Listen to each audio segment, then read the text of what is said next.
bungkusan orang-orang hidup. Apa ini Bapak Ibu? Shalom Bapak Ibu. Ketika Tuhan menghentikan tangan kita, sebelum tangan kita menghancurkan masa depan kita sendiri, Bapak Ibu ya.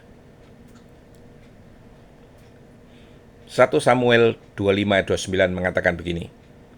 Tetapi nyawa tuanku akan dibungkus di dalam bungkusan orang-orang yang hidup di hadapan Tuhan Allahmu. Tetapi nyawa musuh-musuhmu akan dilemparkannya ke dalam kantung pelontar. Ini.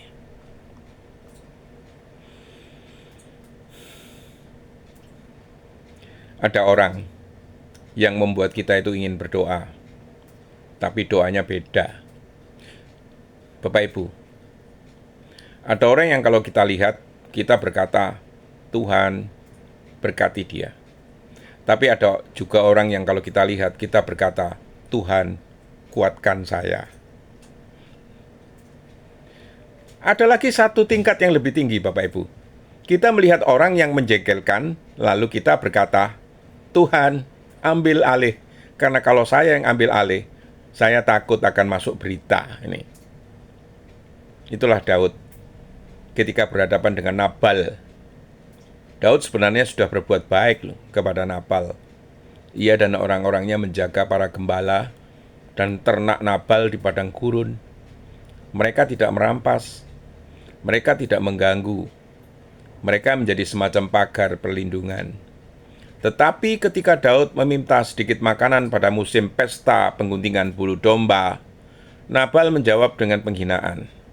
Nabal berkata kira-kira seperti ini. Siapa Daud itu? Siapa anak Isai itu? Dan lebih parah lagi, banyak hamba yang sekarang melarikan diri dari tuannya, katanya. Nabal bukan hanya menolak Bapak Ibu, ia merendahkan, dan Daud tersulut. Daud berkata, sekali-kali jangan ada laki-laki yang tersisa pada pagi hari dari semua orang yang ada pada Nabal. Bapak Ibu, ini bukan lagi sekedar marah ya. Itu sudah menjadi saya akan menyelesaikan semuanya malam ini. Tetapi tepat ketika Daud hendak mengangkat pedang, Tuhan mengirim seorang perempuan namanya Abigail. Dan luar biasanya, Tuhan tidak menghentikan Daud dengan malaikat. Tuhan tidak menghentikan Daud dengan petir. Tuhan tidak menghentikan Daud dengan suara dari langit. Tuhan menghentikan Daud melalui seorang perempuan yang bijaksana, Bapak Ibu. Kadang-kadang kita menunggu Tuhan berbicara dari langit, padahal Tuhan sedang berbicara melalui seseorang yang duduk di sebelah kita. Kadang-kadang kita meminta, Tuhan berikan tanda. Tuhan berkata, sudah, orang itu tadi sudah mengingatkan kamu. Nabal memicu amarah, Abigail memicu kesadaran. Ada perbedaan besar antara orang yang memperbesar kemarahan kita dan orang yang mengembalikan kita kepada akal sehat. Nabal membuat Daud semakin panas. Abigail membuat Daud kembali berpikir. Perhatikan kata-kata Abigail. Ia tidak datang kepada Daud sambil berkata, Daud, sabar ya. Kadang-kadang kalau orang sedang marah, kalimat sabar ya justru membuatnya semakin marah. Sudahlah, jangan marah. Siapa yang marah? Kamu marah, saya tidak marah. Nah, kalau sudah berkata saya tidak marah, biasanya memang sedang marah Bapak Ibu. Abigail tidak berdebat dengan emosi Daud. Ia mengarahkan Daud kepada masa depannya. Ia berkata, Tuhan akan membuat bagi tuanku keturunan yang kokoh. 1 Samuel 25 ayat 28 mengatakan itu. Dan kemudian, Tuhan telah mencegah tuanku dari melakukan yang jahat dengan tangan tuanku sendiri. 1 Samuel 25 ayat 26. Juga begitu yang dikatakannya. Ini luar biasa loh Bapak Ibu. Abigail sedang berkata, Daud, jangan biarkan kesalahan Nabal membuat Anda itu melakukan kesalahan sendiri. Inilah pelajaran besar. Jangan biarkan dosa orang lain menghasilkan dosa di dalam hati kita sendiri. Nabal berdosa dengan penghinaan. Jangan sampai Daud membalas penghinaan itu dengan pembunuhan. Karena kalau itu terjadi, Nabal yang berdosa, tetapi Daud yang membawa darah ini, Bapak Ibu. Bungkusan orang-orang hidup, apa itu? Sekarang kita sampai kepada kalimat yang sangat indah, Bapak Ibu. Nyawa Tuanku akan dibungkus di dalam bungkusan orang-orang yang hidup di hadapan Tuhan. Apa ini maksudnya? Kata dibungkus di sini menggambarkan sesuatu yang dibungkus dengan aman, dijaga, disimpan, dipelihara. Di dalam dunia kuno, barang berharga dibungkus agar terlindung dari kerusakan atau kehilangan. Bayangkan sebuah benda yang sangat berharga, Bapak Ibu, tidak dilempar begitu saja, tidak dibiarkan di jalan, tetapi dibungkus, disimpan, dijaga. Abigail sedang berkata kepada Daud, hidupmu terlalu berharga untuk diserahkan kepada satu malam kemarahan. Betapa indahnya, Bapak Ibu. Daud sedang memikirkan bagaimana saya menghancurkan Nabal, tetapi Abigail sedang berkata, Daud, jangan pikirkan bagaimana menghancurkan Nabal, pikirkan bagaimana Tuhan sedang menjaga hidupmu. Nabal hanyalah masalah beberapa jam, tetapi panggilan Daud adalah untuk bertahun-tahun. Jangan tukarkan masa depan seumur hidup dengan kepuasan 5 menit. Bungkusan itu menunjukkan hidup kita berada di dalam penyimpanan Tuhan, Bapak Ibu. Perhatikan, di hadapan Tuhan Allahmu. Artinya, hidup Daud tidak berada di tangan Saul. Hidup Daud bahkan tidak berada di tangan emosinya sendiri. Hidup Daud berada di hadapan Tuhan. Bapak Ibu, ada orang yang bisa menyakiti tubuh kita. Ada orang yang bisa merusak reputasi kita. Ada orang yang bisa menghina kita. Ada orang yang bisa mengecewakan kita, tetapi mereka tidak mempunyai hak untuk menentukan siapa kita di hadapan Tuhan. Nabal boleh berkata, siapa Daud? Tetapi Tuhan berkata, engkau adalah orang yang kupilih. Nabal melihat Daud sebagai seorang pengganggu. Tuhan melihat Daud sebagai seorang yang sedang dipersiapkan menjadi raja. Jangan biarkan penilaian manusia itu menghapus identitas yang Tuhan berikan.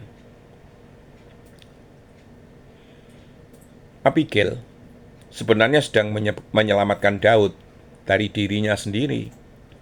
Ini bagian yang sangat dalam, Bapak Ibu ya. Daud sudah pernah mengalami Saul ya. Saul mengejar Daud, Saul ingin membunuh Daud. Namun ketika Daud mendapat kesempatan membunuh Saul di gua, Daud tidak melakukannya. Daud berkata, dijauhkanlah oleh Tuhan kiranya daripadaku untuk melakukan hal yang demikian kepada Tuanku, yakni kepada orang yang diurapi Tuhan. Di Samuel 24 ayat 7 dikatakan demikian. Daud tahu, saya tidak boleh mengambil alih hak Tuhan. Tetapi beberapa waktu kemudian, ketika Nabal menghina dia, Daud hampir melakukan apa yang tidak dilakukannya terhadap Saul. Mengapa? Kan ada bahaya besar dalam kehidupan rohani, Bapak Ibu. Kita bisa menang melawan pencobaan besar, tetapi kalah dalam pencobaan kecil. Kita bisa berkata, saya tidak akan meninggalkan Tuhan, tetapi kemudian kita kalah karena komentar seseorang. Kita bisa kuat menghadapi penderitaan besar, tetapi tumbang karena satu pesan WhatsApp.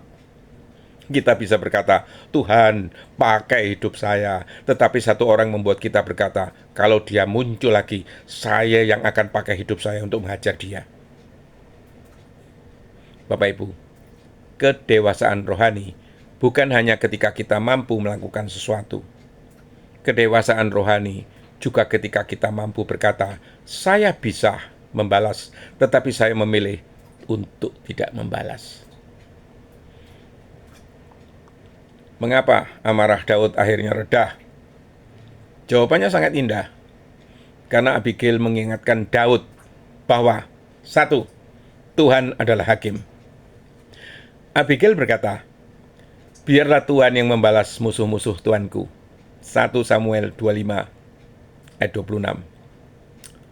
Dan kemudian, apabila Tuhan telah berbuat kepada Tuanku sesuai dengan segala kebaikan yang difirmankannya, 1 Samuel 25 ayat 30, mengembalikan persoalan itu kepada Tuhan, ini penting.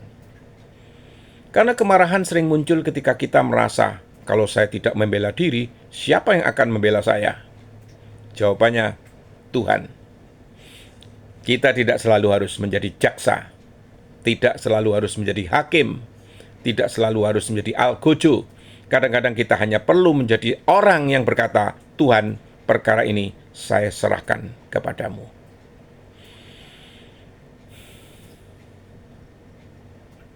Abigail mengingatkan Daud tentang masa depan, Bapak Ibu. Ini adalah salah satu bagian yang indah. Abigail berkata, apabila nanti Tuhan telah berbuat kepada tuanku sesuai dengan segala kebaikan yang difirmankannya, janganlah hal ini menjadi batu sandungan atau gangguan bagi hati tuanku. 1 Samuel 25 ayat 30-31. Perhatikan kalimat, janganlah hal ini menjadi batu sandungan bagi tuanku. Apa maksudnya? Abigail sedang berkata, Daud, jangan sampai suatu hari nanti ketika engkau menjadi raja, engkau melihat ke belakang dan berkata, saya pernah membunuh satu keluarga hanya karena seorang laki-laki menghina saya. Bayangkan kalau Daud melakukan itu, dia mungkin menang malam itu, tetapi dia akan membawa noda itu sepanjang hidupnya, Bapak Ibu. Ada kemenangan yang terlalu mahal untuk dibayar. Kita bisa memenangkan pertengkaran, tetapi kehilangan damai. Kita bisa memenangkan debat, tetapi kehilangan sahabat. Kita bisa membalas penghinaan, tetapi kehilangan kesaksian. Kita bisa membuat orang lain menangis, tetapi kehilangan tidur malam. Dan yang paling berbahaya, Bapak Ibu, kita bisa merasa menang hari ini, tetapi kehilangan sesuatu yang Tuhan siapkan untuk hari esok.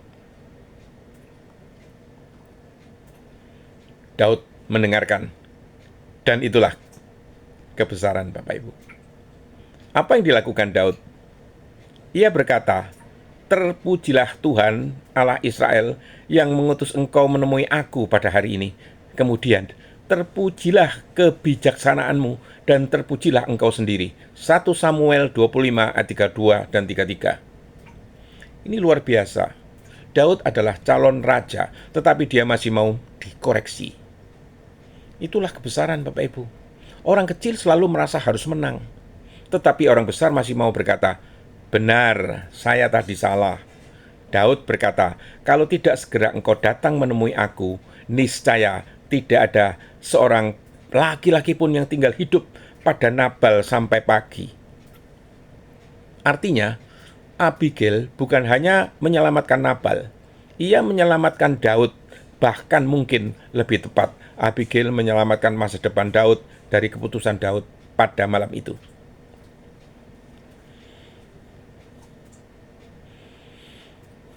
Ada saatnya Tuhan mengirim Abigail ke dalam hidup kita. Siapa Abigail di dalam kehidupan kita? Kadang-kadang suami, kadang-kadang anak, kadang-kadang sahabat, kadang-kadang gembala, kadang-kadang saudara seiman, kadang-kadang bahkan orang yang kita tidak sukai. Tuhan bisa memakai siapa saja untuk berkata, jangan lakukan itu. Masalahnya kita sering hanya mau mendengar orang yang mengatakan, betul kamu, memang dia salah. Kalau saya jadi kamu, saya juga marah. Balas saja. Itu bukan Abigail, itu kompor, Bapak Ibu. Dan di dalam kehidupan rohani, kita harus belajar membedakan siapa yang menjadi Abigail dan siapa yang menjadi kompor. Ini. Kompor membuat api membesar, Abigail membuat api padam. Kompor berkata, tambah lagi. Abigail berkata, sudah cukup. Kompor berkata, jangan kalah. Abigail berkata, jangan kehilangan masa depan.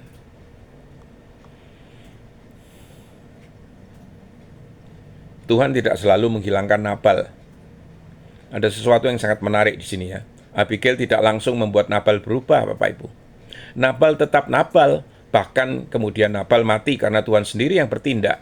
Dan kira-kira 10 hari kemudian Tuhan memukul Nabal sehingga ia mati. 1 Samuel 25 ayat 38. Daud tidak perlu mengotori tangannya. Tuhan sendiri menyelesaikan perkara itu. Ini prinsip yang sangat penting. Kita tidak perlu melakukan pekerjaan Tuhan untuk membuktikan bahwa Tuhan itu adil. Kalau Tuhan mau menghakimi, dia bisa. Kalau Tuhan mau membuka kebenaran, Dia bisa. Kalau Tuhan mau mengangkat kita, Dia bisa. Dan kalau Tuhan mau menjatuhkan orang yang sombong, Dia bisa. Tugas kita bukan mengambil kursi Tuhan, Bapak Ibu.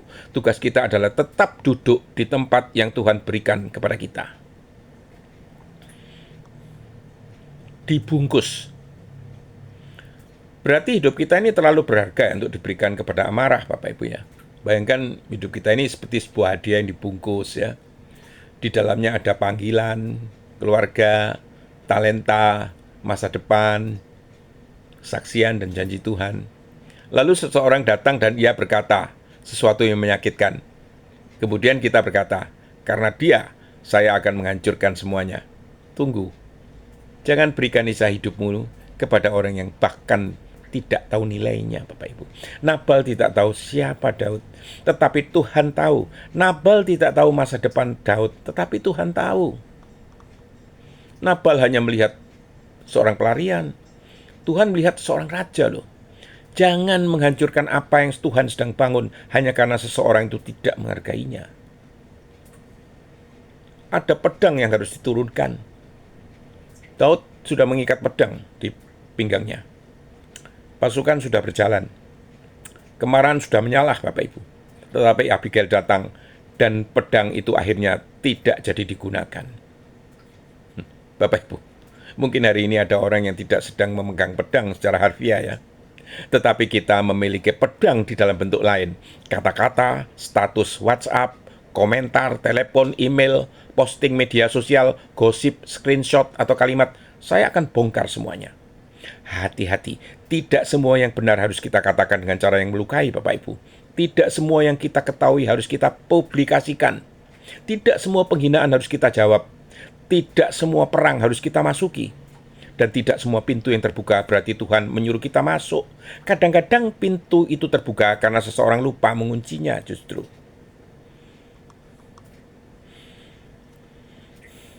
Memang ada saatnya menang berarti tidak membalas.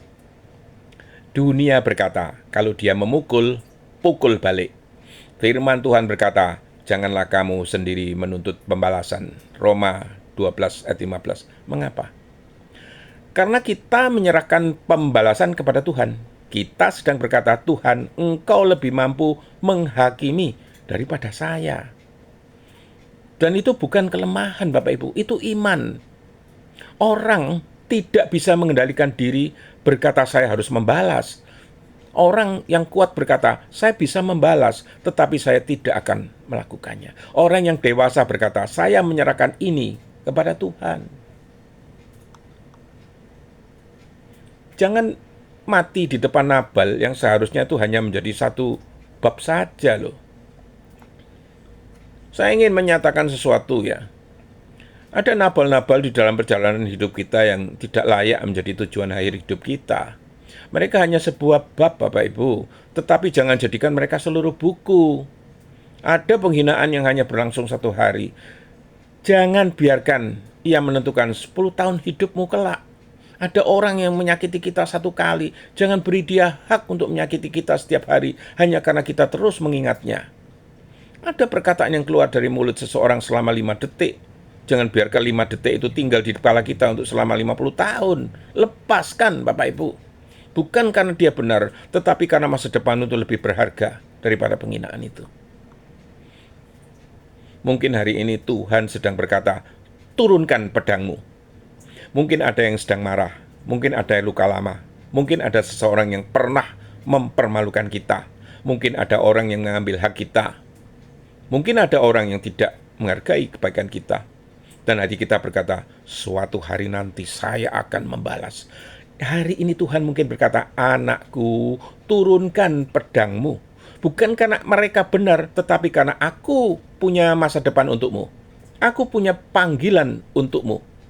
Aku punya pekerjaan yang lebih besar daripada pertengkaranmu. Aku punya sesuatu yang jauh lebih indah daripada pembalasanmu. Bungkusan orang-orang hidup. Mari kembali kepada kalimat Abigail, nyawa tuanku akan dibungkus di dalam bungkusan orang-orang yang hidup di hadapan Tuhan. Betapa indahnya gambaran itu. Seolah-olah Abigail berkata, Daud, engkau tidak sedang tercecer di jalan sejarah. Engkau sedang disimpan oleh Tuhan.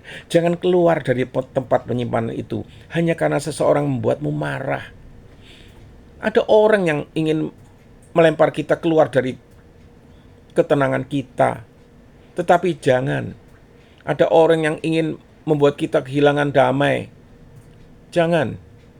Ada orang yang ingin membuat kita menjadi seperti mereka. Jangan. Karena kita tidak dipanggil untuk menjadi seperti orang yang menyakiti kita. Kita dipanggil untuk menjadi seperti Kristus, Bapak Ibu. Dan disinilah kita melihat bayangan Kristus. Daud di dalam kisah ini menunjukkan kepada kita sesuatu yang indah. Tetapi Kristus menunjukkan sesuatu yang lebih sempurna. Daud punya alasan untuk marah. Kristus punya alasan yang jauh lebih besar untuk menghakimi. Namun, apa yang dilakukan Yesus? Ketika disalibkan, dia berkata, "Ya Bapa, ampunilah mereka." Lukas 23 ayat 34. Daud menurunkan pedangnya karena Abigail mengingatkan dia tentang Tuhan. Yesus menyerahkan dirinya kepada Bapa dan tidak membalas. Petrus pernah mengangkat pedang. Yesus berkata, "Sarungkan pedangmu." Yohanes 18 ayat 11. Karena kerajaan Kristus tidak dibangun melalui pembantaian. Jadi jangan jadi nabal. Kisah ini juga memberikan peringatan kepada kita. Jangan hanya bertanya apakah saya seperti Daud. Tanyakan juga jangan-jangan saya seperti Nabal. Nabal adalah orang yang menikmati berkat tetapi tidak tahu berterima kasih. Ia mempunyai kekayaan tetapi miskin hati. Ia mempunyai satu pesta tetapi tidak mempunyai kemurahan. Ia mempunyai banyak ternak tapi sedikit belas kasihan. Ia kaya di ladang tapi miskin di jiwa. Bapak Ibu, jangan sampai rumah kita itu penuh barang tetapi hati kita kosong kasih. Jangan sampai rekening terus bertambah tetapi kemurahan berkurang. Jangan sampai umur bertambah tetapi kebijaksanaan tidak bertambah. Jangan sampai kita dikenal karena apa yang kita miliki, tetapi tidak dikenal karena siapa yang kita berikan atau apa yang kita berikan kepada orang lain. Jadilah Abigail. Dan kalau kita tidak mau menjadi Nabal, jangan pula menjadi orang yang hanya berkata jangan marah. Jadilah Abigail. Abigail melihat bahaya. Ia bertindak. Ia membawa persembahan. Ia merendahkan diri. Ia berbicara dengan bijaksana. Ia mengingatkan masa depan. Ia mengarahkan Daud kepada Tuhan. Dunia membutuhkan lebih banyak Abigail daripada kompor. Di keluarga kita, jadilah Abigail. Di gereja, jadilah Abigail. Di komunitas, jadilah Abigail. Ketika dua orang bertengkar, jangan jadi orang ketiga yang membawa bensin, Bapak Ibu. Jadilah orang yang membawa air. Ketika orang sedang marah, jangan berkata, memang dia begitu. Katakan, saudaraku, mari kita lihat apa yang Tuhan kehendaki. Itu. Jangan tukar mahkota dengan pedang. Daud sedang menuju tahta. Tetapi malam itu ia hampir kehilangan integritasnya. Inilah ironi kehidupan Bapak Ibu ya. Orang bisa begitu dekat dengan janji Tuhan, tetapi hampir menghancurkannya karena satu hal atau satu keputusan emosional. Daud belum menjadi raja, tetapi Abigail berbicara kepadanya seperti kepada seorang raja. Seakan-akan ia berkata, bertindaklah seperti orang yang akan menjadi raja, bukan sebagai orang yang sedang marah. Bapak Ibu, ada sesuatu yang lebih besar menunggu kita daripada masalah hari ini. Jangan tukar mahkota dengan pedang. Jangan tukar panggilan dengan dendam. Jangan tukar masa depan dengan emosi. Jangan tukar damai dengan kemenangan di dalam pertengkaran. Jangan tukar karakter dengan kepuasan membalas. Karena suatu hari kita akan melihat kembali semuanya. Dan kita mungkin akan berkata, untung saya tidak membalas. Untung saya tidak mengirim pesan itu. Untung saya diam. Untung saya menunggu Tuhan. Untung saya mendengarkan Abigail. Hidupmu ada di dalam bungkusan Tuhan. Bapak Ibu, saya ingin menutup dengan satu kalimat. Jangan biarkan satu Nabal membuatmu keluar dari bungkusan Tuhan. Hidupmu terlalu berharga, panggilanmu terlalu besar, masa depanmu terlalu indah, janji Tuhan terlalu mulia. Jangan serahkan semuanya kepada satu malam kemarahan. Kalau ada yang hina, Tuhan tahu. Kalau ada yang tidak menghargai, Tuhan tahu. Kalau ada yang tidak adil, Tuhan tahu. Kalau ada yang memfitnah, Tuhan tahu. Kalau ada yang mengambil hak kita, Tuhan tahu. Kita tidak perlu menjadi Tuhan bagi kehidupan kita sendiri. Biarlah Tuhan menjadi Tuhan, kita tetap menjadi anaknya. Dan kalau hari ini Tuhan sedang berkata, turunkan pedangmu, turunkan. Karena mungkin di balik pedang yang kita turunkan ada masa depan yang sedang Tuhan selamatkan. Mungkin ada pelayanan yang sedang Tuhan siapkan. Mungkin ada keluarga yang sedang Tuhan lindungi. Mungkin ada kesaksian yang sedang Tuhan tulis. Mungkin ada mahkota yang sedang menunggu. Dan mungkin suatu hari nanti kita akan berkata, ternyata Tuhan tidak sedang menghentikan kemenangan saya. Tuhan sedang menyelamatkan saya dari kemenangan yang salah. Sebab nyawa kita bukan barang yang tercecer, Bapak Ibu. Kita adalah milik Tuhan. Kita berada di dalam bungkusan orang-orang yang hidup di hadapan Tuhan. Maka jangan hidup seperti sesuatu yang dibuang. Jangan bertindak seperti seseorang yang tidak mempunyai masa depan. Engkau disimpan Tuhan, engkau dijaga Tuhan, engkau dipelihara Tuhan. Dan karena itu turunkan pedang, lepaskan dendam, serahkan pembalasan kepada Tuhan, dan terus berjalan menuju masa depan yang Tuhan sudah siapkan. Amin.